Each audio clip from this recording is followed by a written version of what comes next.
When Tomonobu Itagaki made Dead or Alive, I don't think him and his team understood that yes, they targeted the series more towards a cis male straight audience, but that would also come with a huge girly queer audience as well. I know so many queer people, LGBTQIA plus and allies, that love the Dead or Alive series, and it's just been very validating as a queer gamer myself. We tragically lost the father of Dead or Alive last month at the age of 58. Itagaki passed away, and it was a huge loss for the gaming industry, obviously giving us Dead or Alive, but also resurrecting Ninja Gaiden, playing a hand in other Tecmo games, was even a special advisor for Fatal Frame 2, which I didn't even know about.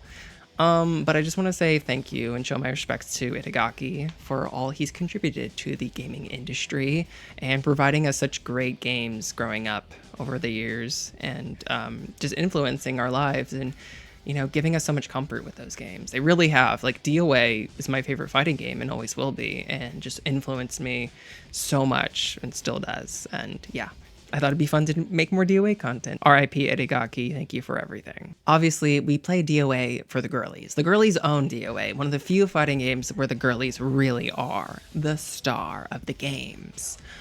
But that doesn't mean we don't stay for the men, the daddies of DOA.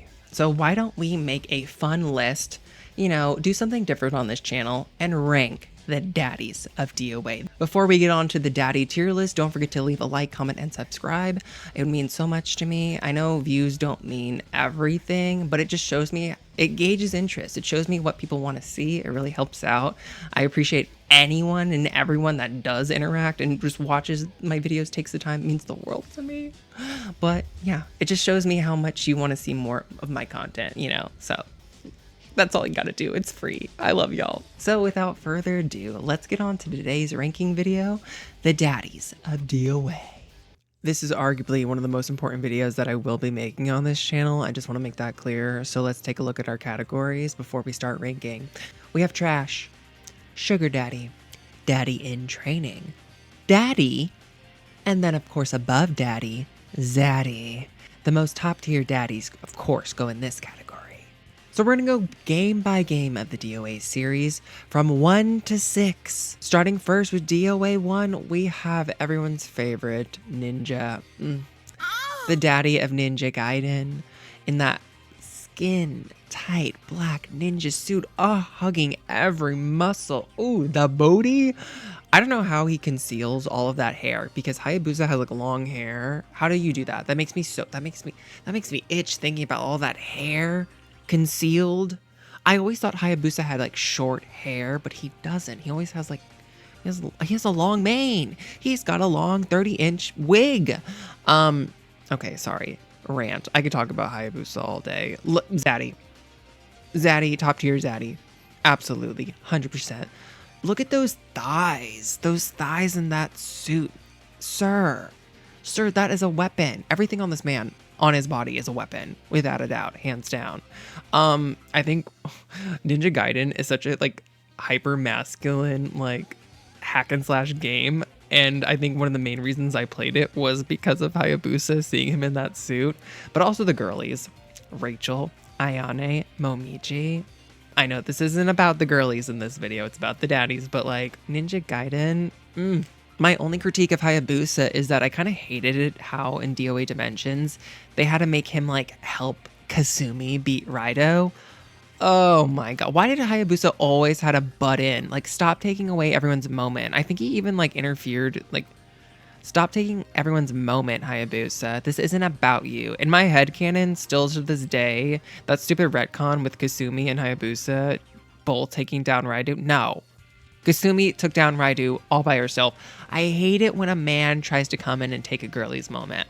It's my only critique, but Hayabusa is still zaddy. Next is John Lee. I know a lot of people won't agree with this. John Lee's a daddy. He's a daddy. He's not a zaddy.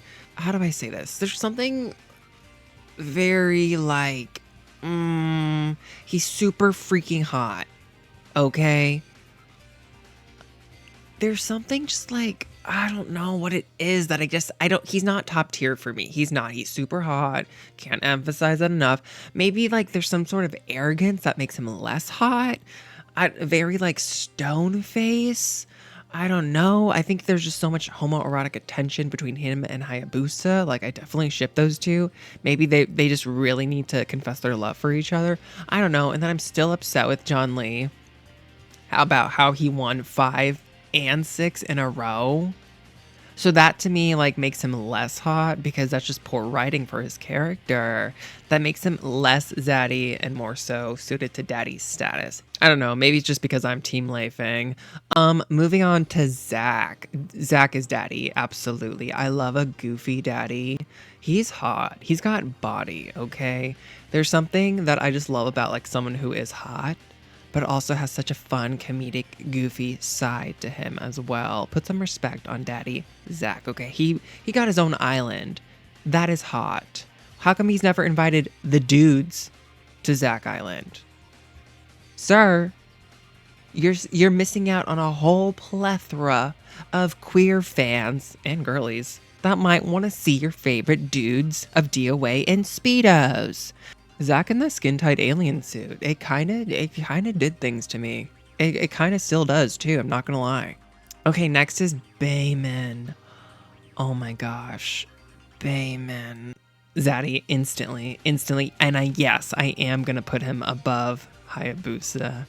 Just those submission holds that he'll put you in. Ooh, cracking bones. Can he crack my back, please? I love Bayman. Bayman in DOA 5 without like the beret, love the beret, but him and something about how they gave Bayman in DOA 5 just does something to me. It kind of changed me. He's got that scar. He's not really rocking the beret in his like default costumes. He gives very much like Chris Redfield energy in DOA 5, but I love Bayman. I love Bayman so much. Yes, he did just dethrone Hayabusa, but I just love a zaddy that is more hands-on, you know, like with his moves. You come on, the moves, the submissions. He really gets into every crevice of his opponent and just cracks them and just yanks them and then just tosses them. Sue me. Sorry, not sorry. Next is Genfu.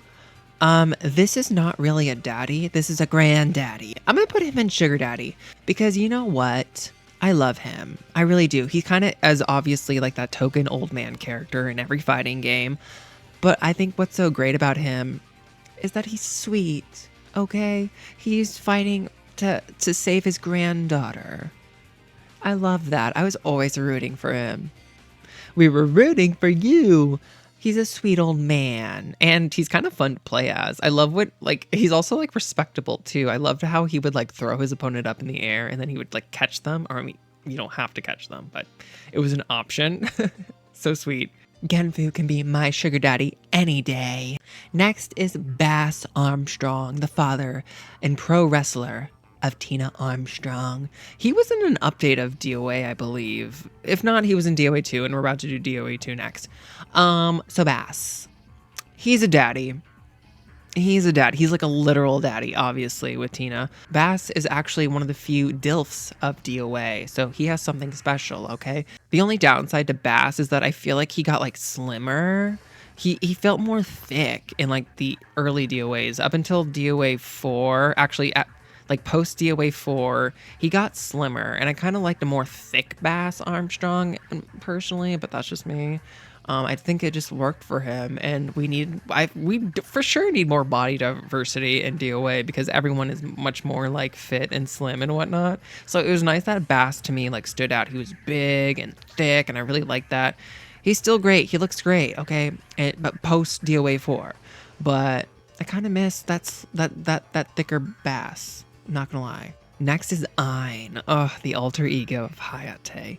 Alter ego. And maybe people won't agree with me, but I actually prefer Ain over Hayate any day. Okay, so first of all, the outfit, the black pants, the fishnet top, and then the open black shirt. This man, This man is not straight. Okay, I don't know what happened to him with amnesia. He forgot that he was straight or something. Honestly, and I'm not mad at it. I love Ayn, and I actually prefer playing his gameplay so much more than Hayate.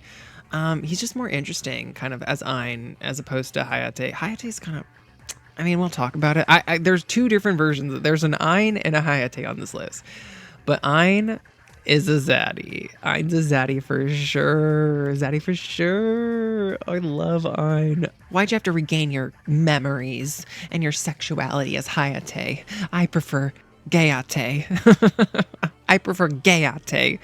Next is Leon, who kind of has a similar playstyle to Bayman. I could never really differentiate like their playstyles and how they function differently, but they were similar but different. But I'm gonna put Leon and Daddy. Because he is, I do love that up close and personal play style where he's just grabbing his opponents and getting in there nice and deep. But the only reason why I would rank him not as Zaddy as opposed to Bayman is that he's a little irrelevant. Like, his story has always been very mysterious and not really like anything post DOA 3, he was given nothing. Like, I think in DOA 4, he was like an unlockable character who didn't have a...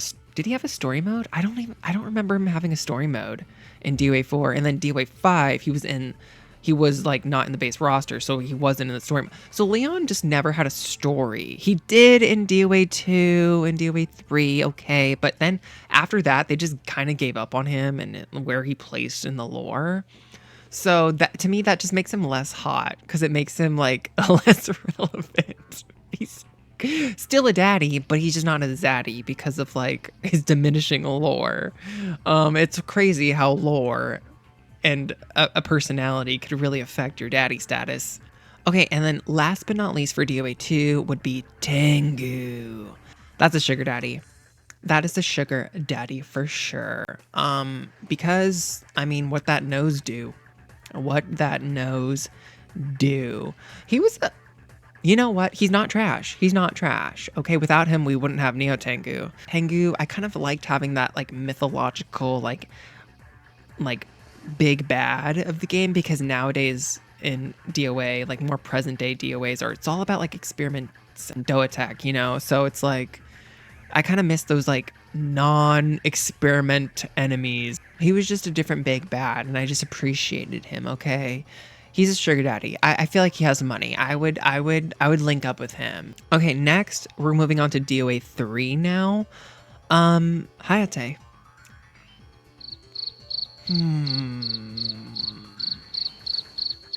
Hayate's daddy. He's daddy. He's just like, this is his straight counterpart, obviously, as opposed to Ayn.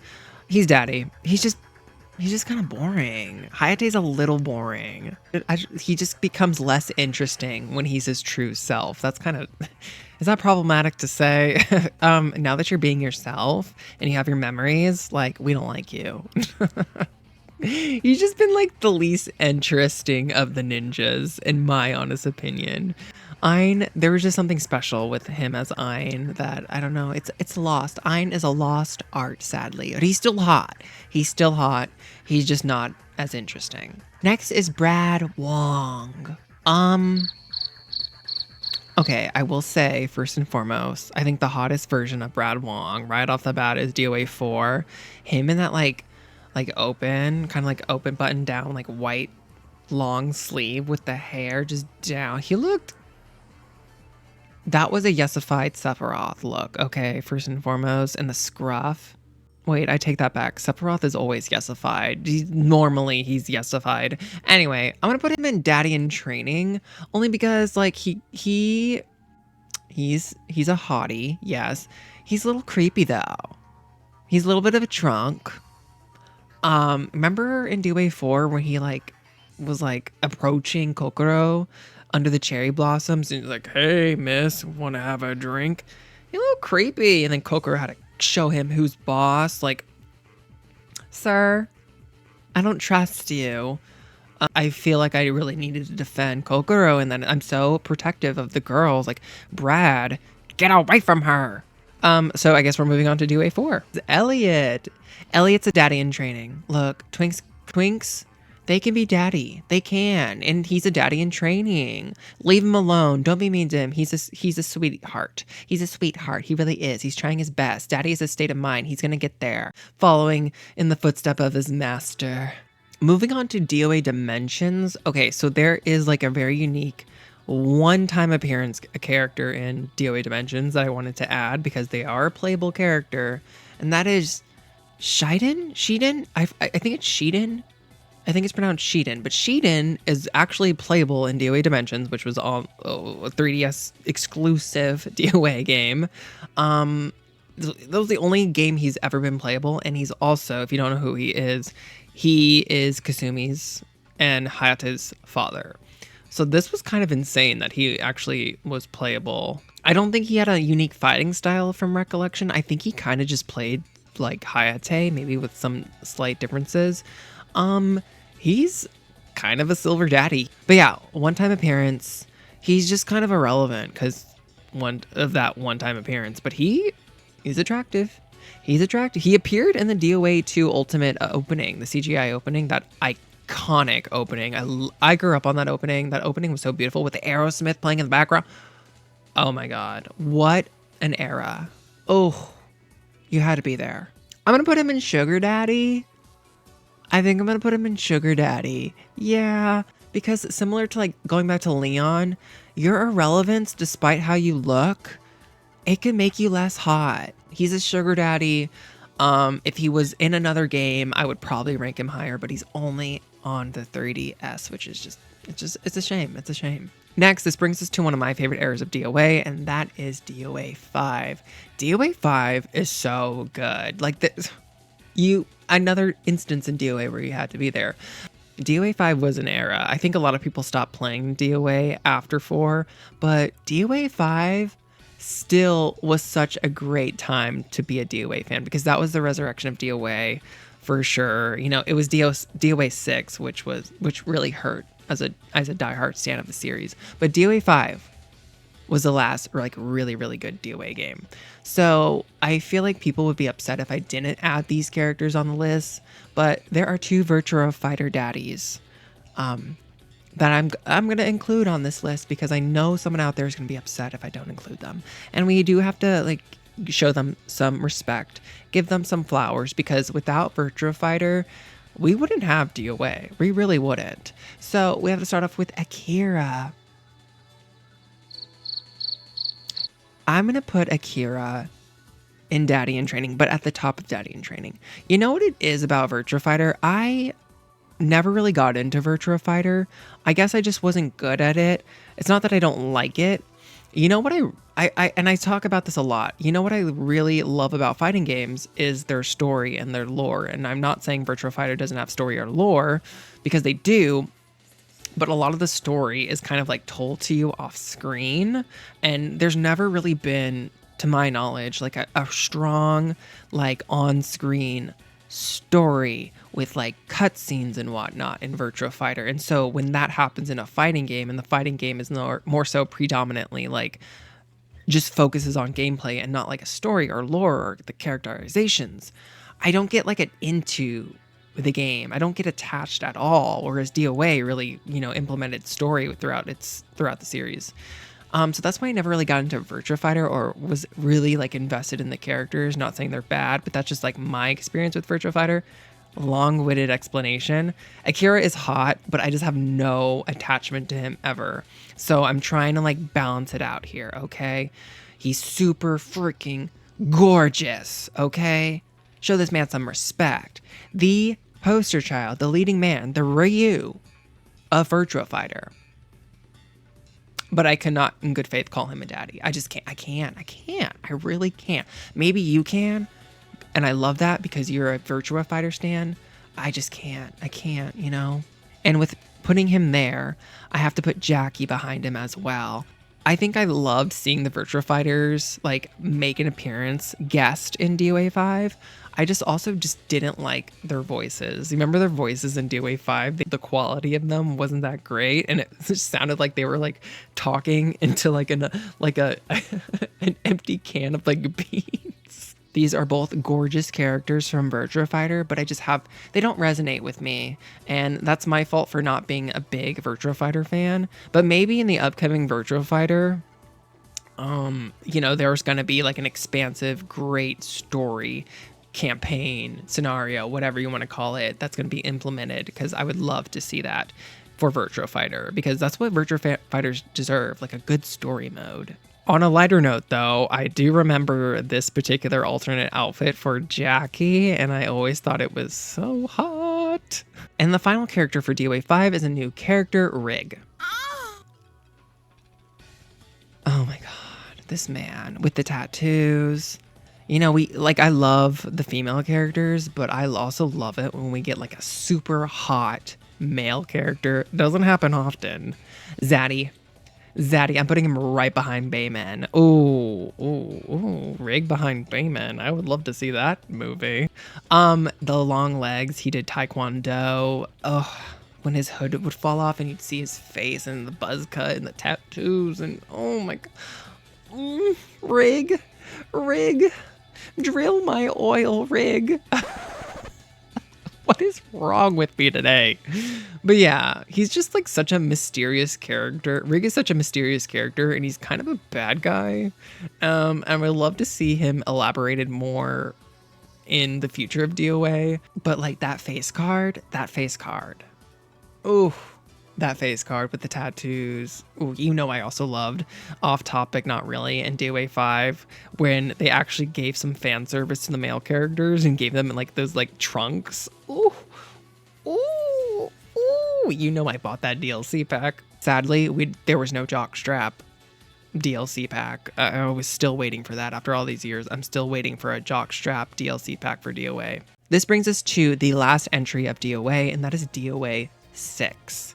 And we got a couple of new characters, one being actually another hot male character. Zaddy.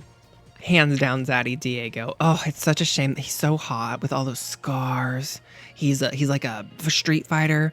He kind of like buddies up with Mila in the campaign. Are you kidding me? They really saw like Rig. They're like, oh, people liked Rig. Well, let's give him another hot man character for DOA 6. They did him so good. He's so hot. It's a shame that like he's obviously only in DOA 6, the last game. So there's like no other like no other appearances. So, but like, come on, just look at him. Diego, I want to run into a dark alley with that man. I just want him to punch me in the face. Ooh. And then like his pecs, the low cut shirt, those skinny jeans. I don't care what anyone says. I love a man in skinny jeans, especially if they're bursting at the seams, because I know I am. I think what's great about Diego is that he is like a rugged character, similar to Rig, but he just looks so rugged, And I feel like DOA, the character design for the most part, up until, a character like Diego, they're more so like they're more clean cut. A lot of the characters are clean cut. They don't have too much detail to them. So I loved seeing kind of like the implementation into the character designs of like him and Rig, kind of having more detail and just more personality within their design. So I just really appreciated that. Oh, did I mention he's really hot? But last but not least, in DOA 6 is a character that I absolutely hate, dislike, has no reason to be brought back, who's actually made their reappearance in DOA 5 last round. It's Rido. I hate this character. Don't like it. You're probably been wondering who's gonna go in trash. Well, we found our candidate. That is Rido. This is a character that had no business being brought back. They were actually brought back previously in DOA 5 last round, but with no story mode. They were just like DLC with like Marie Rose. But they actually made like a more canonized appearance, comeback in DOA 6 story mode. I don't like Rido at all. He is the father of Ayane. He was defeated by Kasumi. He also essayed Ayane's mother, which is an awful, horrible, unforgivable thing. I usually don't hate characters, even Honoka. Like, I am not the biggest Honoka fan. Mind you, Honoka is the daughter of Raido. I don't know how that happened. But like, I just despise Raido. He is brought back, resurrected as like this like half human cyborg from DOA Attack, I believe, if I remember correctly, or was it Nest? It might have been Nest. Girl, it's been a minute since I was cared about the DOA 6 lore. Who plays DOA to main Raido? I want to know who does that. No one plays DOA for him. Horrible character, lame, stupid, awful character. Yeah, you will never be a daddy. You are a dad, but you are not a daddy and never will be, sir. Good riddance. And there we have it, friends and fighters. This is my ranking of the daddies of DOA. Do you agree? Do you disagree? Let me know your thoughts. And who is DOA's next top daddy? Thank you everyone for watching today's ranking video of ranking the daddies of DOA. I love DOA with all my heart. It's my favorite fighting game. I know people say, oh, it's a dead game, like don't waste your time. I completely just don't think that way. I mean, look at a game like Silent Hill, a game that was considered dead for so long, but it has that core audience, that that fan base that kept it alive for so many years and talked about it and showed their love for it, despite it not getting a new Silent Hill game for so long. But with like the remake and Silent Hill F and more Silent Hill content, like it's coming back. The resurrection is here. And I think that just shows proof that if you just love a game and you show interest and you show that demand, like anything is possible with games making a return to the industry. So don't forget to leave a like, comment, and subscribe. That would mean the world to me.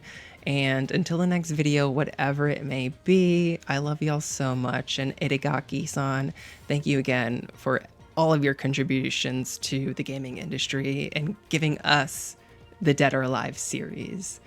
I love y'all so much, and thank you so much for being you.